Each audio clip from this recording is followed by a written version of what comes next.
In this video, I'll show you how to register for Stripe Tax. First, sign in to your Stripe dashboard and go to Tax from the left-hand menu. If you're using Stripe Tax for the first time, click Get Started to begin the setup process.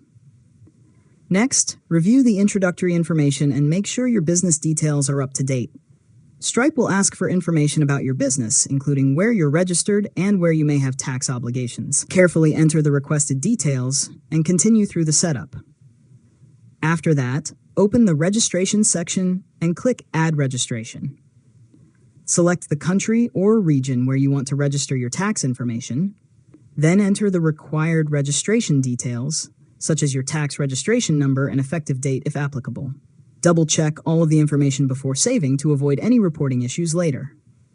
Now, review your Stripe Tax settings to make sure tax calculation is enabled for the products, services, or transactions that require it.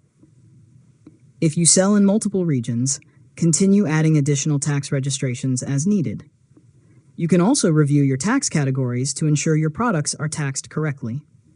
Finally, test your checkout or payment flow to confirm that taxes are being calculated correctly for your customers. Return to the tax section whenever you need to add new registrations, update existing information, or monitor your tax obligations as your business expands into new markets. And that's it. You've successfully learned how to register for Stripe Tax. If you found this tutorial helpful, make sure to subscribe to Learn Mode Lab for more tutorials.